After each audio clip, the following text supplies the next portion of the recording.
नमस्कार दोस्तों, मैं सतवीर सिंह अपने यूट्यूब के भारत लिंक ग्लोबल चैनल पर लंदन से आपका स्वागत करता हूं। दोस्तों, ये जो राज्यसभा का चुनाव है ना, जो 16 मार्च को होना है, ये हर चुनाव से अब की बार विशेष चुनाव है। क्यों? क्योंकि अब की बार इस चुनाव में न सिर्फ भूपेंद्र हुड्डा जी की प्रतिष्ठा दांव पर लगी हुई है, बल्कि दीपेंद्र हुड्डा जी को जो वो अपनी गद्दी सौंपना चाह रहे हैं और उनको मुख्यमंत्री पद का दावेदार बनाना चाह रहे हैं, उनके कैरियर के ऊपर भी एक प्रश्न चिन्ह लग सकता है अगर भूपेंद्र हुड्डा जी करमबीर बोर्ड को, यानी जो कांग्रेस के प्रत्याशी, उनको नहीं जिता पाए तो इसलिए भूपेंद्र हुड्डा जी अपनी पूरी ताकत लगा देंगे और वो इस चुनाव को उनके लिए जीतना जो है वो डू और डाई का मामला है, अब की बार बनेगा। उनकी प्रतिष्ठा इतनी ज़्यादा दांव पर लगी हुई है। लेकिन सिर्फ भूपेंद्र हुड्डा जी की प्रतिष्ठा दांव पर नहीं लगी है। इस चुनाव में बीजेपी के कुछ ऐसे नेता भी हैं जिनका राजनीतिक कैरियर एकदम मतलब खत्म होने की कगार पर आ चुका है, यानी उनके ऊपर लग चुका है प्रश्न चिन्ह। तो आज हम थोड़ा उन्हीं नेताओं के बारे में चर्चा करेंगे कि कौन सी ऐसे नेता है जिससे एक चुनाव ने उनके राजनीतिक के कैरियर पर यानी आने वाले टाइम में उनकी राजनीति को ख़त्म करने का मतलब इस मोड़ पर ला खड़ा कर दिया कि उनको ये नहीं कह सकते कि अब उनका पास कोई राजनीतिक कैरियर बचा हुआ है। तो ये जो सीट हुई है दोस्तों, ये दो उम्मीदवारों की उससे खाली हुई है। पहले रामचंद्र जांगड़ा जी। रामचंद्र जांगड़ा जी पहले तो हालांकि वो इनेलो में भी थे, लेकिन उसके बाद वो हरियाणा विकास पार्टी में गए, उसके बाद फिर बीजेपी में आए। तो बीजेपी ने जो ओबीसी ये रामचंद्र जांगड़ा जी आते हैं ओबीसी के वर्ग से। तो बीजेपी ने ओबीसी वर्ग को साधने के लिए रामचंद्र जांगड़ा जी को राज्यसभा का टिकट दिया था, ताकि ओबीसी वर्ग है उसको खुश किया जा सके और उसके वोट बीजेपी को मिल सके। और इस चीज़ का बीजेपी को फायदे भी हुआ, जो ओबीसी के वोट थे वो बीजेपी को मिले भी। लेकिन दोस्तों, अब जो नायब सिंह सैनी जी हैं वो खुद ओबीसी से हैं और वो प्रदेश के मुख्यमंत्री हैं। तो जब प्रदेश का मुख्यमंत्री ही ओबीसी से है, तो इससे बड़ा तो कोई नेता हो नहीं सकता। तो इसलिए बीजेपी ने सोचा कि अब ये एक सीट को क्यों खराब किया जाए, रामचंद्र जांगड़ा को क्यों दोबारा से उस सीट के लिए दो उम्मीदवार बनाया जाए।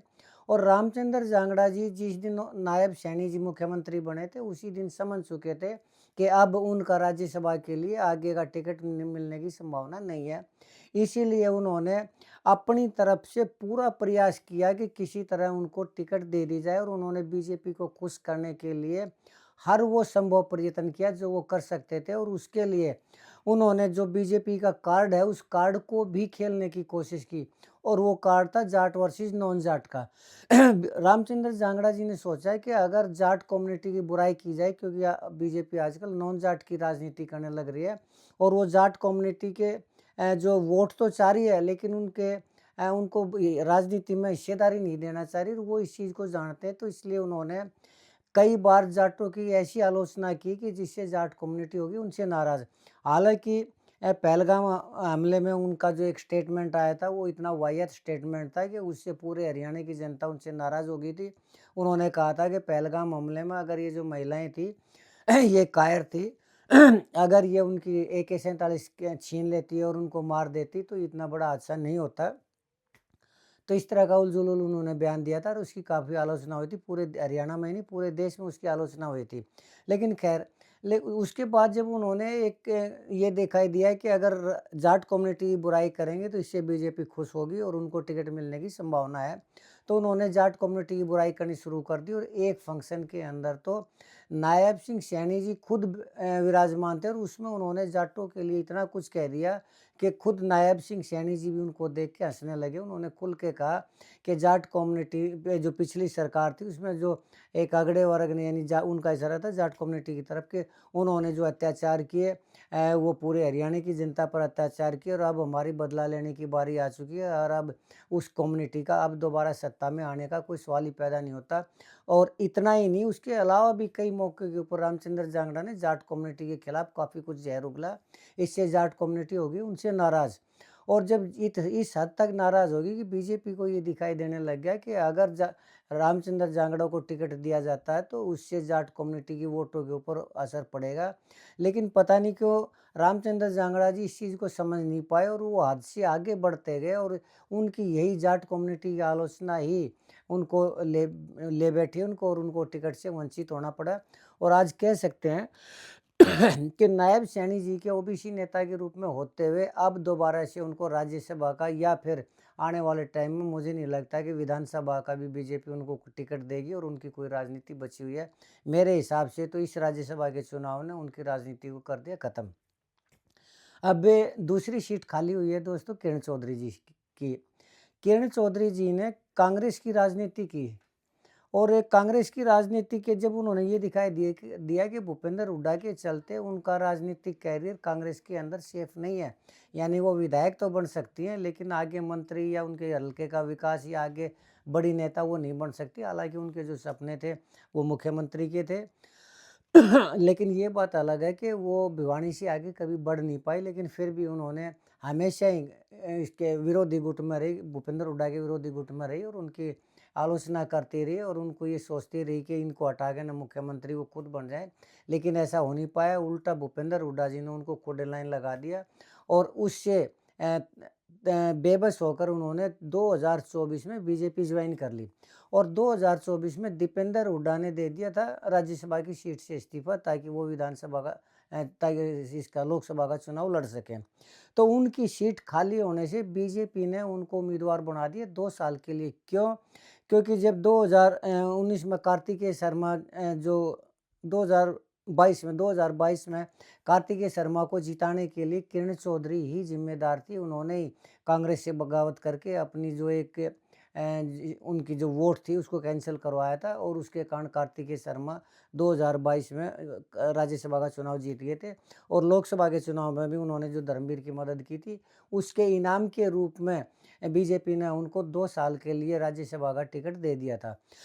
हालांकि किरण चौधरी जी की ये उम्मीद कर रही थी कि अब उनको फिर से राज्यसभा का टिकट दिया जाएगा, लेकिन मैंने उस टाइम भी कहा था जब बीजेपी ज्वाइन की थी किरण चौधरी जी ने, माँ किरण चौधरी जी ने बीजेपी ज्वाइन करके अपने राजनीतिक कैरियर को कर लिया ख़त्म और वही हुआ। अब 2 साल के बाद अगला उनका राज्यसभा का टिकट नहीं मिला और आने वाले टाइम में ये लगता है कि उनको न राज्यसभा का टिकट मिलेगा और बल्कि मुझे ऐसा लगता है कि उनको विधानसभा का भी टिकट नहीं मिलेगा। और अगर अगली बार जो 2029 की अगर बात करें तो श्रुति चौधरी को तो टिकट मिलेगा, लेकिन मुझे नहीं लगता कि जिस प्रकार से वीरेंद्र सिंह को राजनीति से बाहर कर दिया गया या उनको बीजेपी से बाहर कर दिया गया, इसी तरह आने वाले टाइम में किरण चौधरी के साथ भी होगा। और इस एक राज्यसभा की टिकट ना मिलने से किरण चौधरी जी का बीजेपी के अंदर जो भविष्य है वो अंधकार में हो गया, यानी उसके ऊपर भी प्रश्न चिन्ह लग चुका है।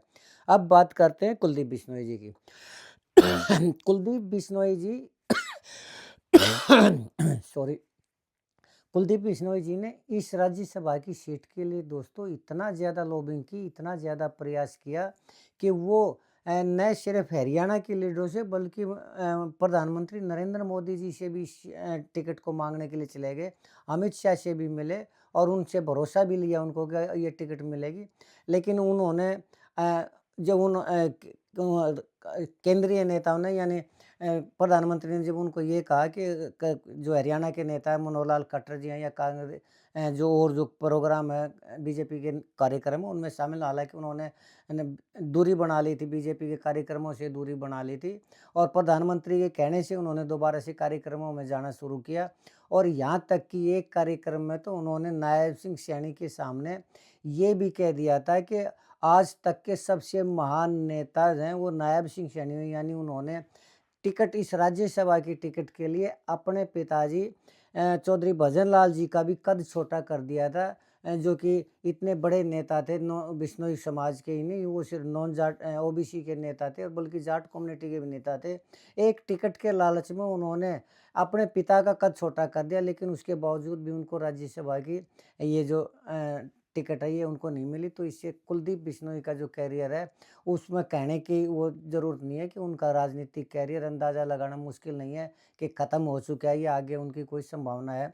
अब एक संभावना ये है कि 2028 में कार्तिकेय शर्मा जो हैं उनका वो कार्यकाल है वो पूरा हो जाएगा। अगर किसी भी प्रकार से किरण चौधरी या कुलदीप बिश्नोई अगर वो टिकट ले मिलती है उनको राज्यसभा की, तो उनका राजनीतिक करियर थोड़ा बहुत चलेगा।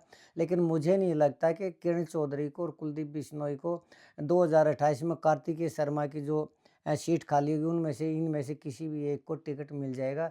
क्यों? क्योंकि अब बीजेपी ने ये कार्यशैली अपना ली है कि जो दूसरी पार्टियों से नेता आते हैं उनकी बजाय जो बीजेपी के ही समर्पित कार्यकर्ता हैं, जो बीजेपी के ही शुरू से जिन्होंने राजनीति की है, चाहे वो आरएसएस के हों या बीजेपी के हों, उन उन्हीं नेताओं को टिकट दी जाएगी।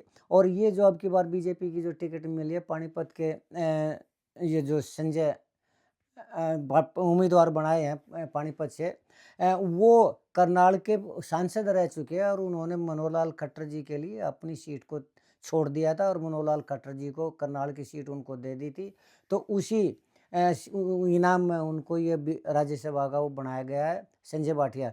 संजय भाटिया जी को बनाया गया उसी, और वो बीजेपी के कार्यकर्ता है, त्याग करने वाले कार्यकर्ता है, बीजेपी के समर्पित कार्यकर्ता है। तो अब ये जो नियम भी बना लिया है बीजेपी ने कि बाहर से आने वाले लोगों को, नेताओं को टिकट नहीं दी जाएगी, उनकी वोट तो ली जाएगी, छोटे-मोटे पद दिए जाएँगे, लेकिन बड़े पद, बड़ी टिकट उनको नहीं दी जाएगी। और इसी के तहत उनको टिकट मिली, संजय भाटिया को टिकट मिली और किरण चौधरी का और कुलदीप बिश्नोई का पत्ता हो गया साफ। और इसी नियम के तहत 2028 में भी नहीं लगता इनमें से किसी एक को टिकट मिलेगी। तो ये दोस्तों इसलिए मैं कह रहा हूँ कि ये जो चुनाव है, राज्यसभा का चुनाव है, ये इसलिए खास है कि जहाँ इसने इन 3 नेताओं की राजनीति के ऊपर भी प्रश्न चिन्ह लगा दिया, बल्कि भूपेंद्र हुड्डा की प्रतिष्ठा के ऊपर भी प्रश्न चिन्ह लगा दिया कि अगर वो नहीं जीता पाए किसी भी कारणवश से, अगर सतीश नांदल जीत जाते हैं, उसको बीजेपी अपना खेल खेलती है, तो आने वाले टाइम भूपेंद्र हुड्डा के लिए भी मुश्किलों भरा होगा, दीपेंद्र हुड्डा जी के लिए तो होगा ही होगा। तो ये आज का मेरा विश्लेषण था। मुझे उम्मीद है कि आपको मेरी ये वीडियो पसंद आई होगी। अगर आपको लगता है कि मेरा विश्लेषण सही है, तो मैं आपसे प्रार्थना करना चाहूँगा कि आप मेरे इस वीडियो को लाइक करें, शेयर करें, कमेंट करें दोस्तों। और अगर आपको लगता है कि मेरा विश्लेषण सही नहीं है तो तो भी आप सॉरी, तो भी आप कमेंट करके बताएं ताकि मैं अपने आप को करेक्ट कर सकूं। आपने मेरा ये वीडियो देखा इसके लिए आपका बहुत बहुत धन्यवाद। चलते चलते एक निवेदन और करना चाहूँगा कि आप मेरे चैनल को सब्सक्राइब ज़रूर करें दोस्तों। इसके साथ एक बार फिर से धन्यवाद। नमस्कार, जय हिंद, जय भारत।